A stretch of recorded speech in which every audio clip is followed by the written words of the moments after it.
Hello students, welcome to जोमाक्सा classes. क्या आपने कभी सोचा है कि जो आतंकवादी होते हैं, टेररिस्ट होते हैं, उनको फंडिंग कहाँ से प्राप्त होती है? यदि उनको हथियार खरीदना है तो उनको पैसे कहाँ से प्राप्त होते हैं? यदि उनको पैसे कहीं से प्राप्त हो रहे हैं तो क्या टेररिस्ट की फंडिंग को नहीं रोका जा सकता है या रोकने के लिए कोई संस्था विश्व लेवल पर बनाई गई है? हाँ जी, बनाई गई है, जो है एफएटीएफ, जिसके बारे में मैं आज बात करूंगा, पूरी जानकारी दूंगा और ये भी बताऊंगा कि ये इस समय चर्चा में क्यों है। तो आखिरी तक जरूर देखिएगा। तो देखिए, जैसा कि मैंने आपको बताया कि जो टेररिस्ट फंडिंग है उसको रोकने के लिए कार्य करने वाली संस्था का नाम है एफएटीएफ। तो क्या हुआ है, एफएटीएफ कई लिस्ट निकालती है, ग्रे लिस्ट और ब्लैक लिस्ट, जिसके बारे में मैं अभी आगे चर्चा करूंगा। अभी आप समझिए कि एफएटीएफ की जो ग्रे लिस्ट है उसमें पाकिस्तान को रखा गया था। अभी ये अनुमान लगाया जा रहा है, यही हो सकता है कि जो एफएटीएफ की अगली बैठक है जो पेरिस में होने वाली है अक्टूबर 18 से 21 के बीच में, उसके अंतर्गत ये हो सकता है कि पाकिस्तान को जो है एफएटीएफ की ग्रे लिस्ट से बाहर निकाला जा सकता है। तो इसकी क्या प्रक्रिया है उसकी जानकारी मैं आपको प्रदान करता हूं। तो क्या है, ऐसा अंदेशा था कि पाकिस्तान में क्या हो रहा था, टेररिस्ट फंडिंग की जा रही थी। तो उसको रोकने के लिए क्या हुआ था, एफएटीएफ ने ये कहा था कि पाकिस्तान को एक एक्शन प्लान बना के दिया था 34 पॉइंट्स का, है ना, पाकिस्तान के लिए, जिसमें से 27 पॉइंट जो थे वो रिलेटेड थे टेरर फाइनेंसिंग के और 7 पॉइंट रिलेटेड थे काय से, मनी लॉन्ड्रिंग के।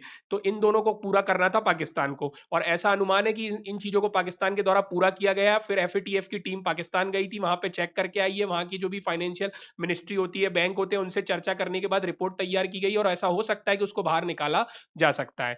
यहाँ पे हिंदी में भी देख सकते हैं। अब देखिए, अपन बात करते हैं एफएटीएफ क्या है। तो देखिए, एफएटीएफ एक इंटर गवर्नमेंटल बॉडी है ना, सरकारों ने मिलकर बनाई है, अंतर सरकारी मंच है, जो क्या करने का कार्य करता है, जैसा कि मैंने आपको बताया कि वो इंटरनेशनल लेवल पर स्टैंडर्ड्स बनाता है, मानक बनाता है। उन मानक के रूप में सब देशों को क्या करना पड़ता है, फॉलो करना पड़ता है। और ये इसलिए किया जाता है, ये मानक इसलिए बनाए जाते हैं, इनका उद्देश्य ये है कि इंटरनेशनल फाइनेंशियल क्राइम्स को रोकना है, जो कि टेररिज्म को कहीं ना कहीं पैसे दिए जाते हैं उनको रोकना है, मनी लॉन्ड्रिंग को रोकना है, इस तरीके की सारी गतिविधियों को रोकने का कार्य एफएटीएफ करता है। तो एफएटीएफ 1989 में बनाया गया था, G7 समिट हुआ था पेरिस में, उसके अंतर्गत उसी समिट में से निकल कर आया था एफएटीएफ, जिसकी संपूर्ण जानकारी आपके सामने दी है इंग्लिश में, यहाँ आप हिंदी में भी देख सकते हैं।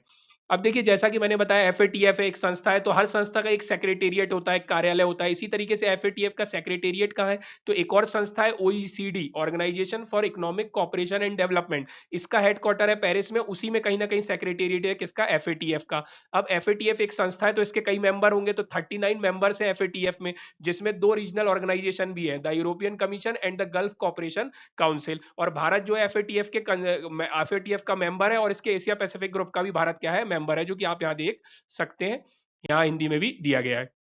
अब देखिए, जैसा मैंने आपको बताया, एफएटीएफ 2 तरीके की लिस्ट निकालता है। क्या होता है कि एफएटीएफ नजर रखे रहता है पूरे विश्व के देशों पे, और देखता है कहां पे जो हो रहा है, टेररिस्ट को फंडिंग दी जा रही है, मनी लॉन्ड्रिंग की जा रही है, तो नजर रखा रहता है। और उसको जहां भी शक होता है, अंदेशा होता है, या इस तरीके की बातें प्रूफ हो जाती हैं कि हाँ ये देश ऐसा कर रहा है, तो फिर 2 तरीके की लिस्ट बनाई गई है। जैसे आपने देखा होगा कि आपके स्कूल कॉलेजों में क्या होता है कि कहीं ना कहीं कोई बच्चा बहुत ज्यादा शरारती होता है, या कोई बहुत बच्चे पढ़ने में होते हैं, तो उनको अलग अलग कहीं ना कहीं कैटेगरी में रखा जाता है। उसी तरीके से 2 तरीके की लिस्ट बनाई जाती है, एक ग्रे लिस्ट और एक ब्लैक लिस्ट। ग्रे लिस्ट में उन देशों को रखा जाता है जहां पे होता है कि वो सेफ हेवन है, काय के लिए वो सपोर्ट कर रहे हैं टेरर फंडिंग को और मनी लॉन्ड्रिंग को, तो उनको ग्रे लिस्ट में रखा जाता है। और वार्निंग दी जाती है कि इस तरीके की गतिविधि यदि आपने नहीं रोकी तो आपको क्या, ब्लैक लिस्ट में एंटर करना पड़ जाएगा, या हम आपको ग्रे लिस्ट से उठा के ब्लैक लिस्ट में रख देंगे। और ब्लैक लिस्ट में कौन से देश होते हैं, वे देश होते हैं, नॉन कोऑपरेटिव कंट्री और territories are put in black list, जो क्या है, कॉपरेट नहीं करते, एफएटीएफ के साथ कॉपरेट नहीं करते, टेरर फंडिंग मनी लॉन्ड्रिंग की एक्टिविटी को लगातार बढ़ावा दे रहे होते हैं, तो उनको ब्लैक लिस्ट में रखा जाता है।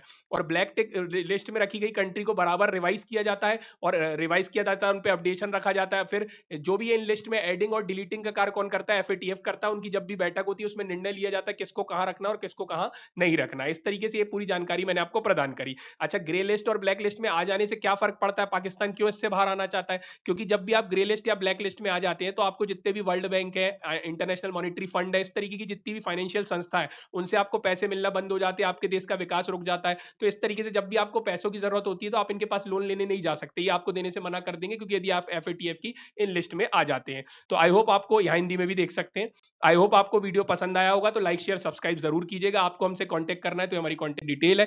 Thank you, thanks for watching.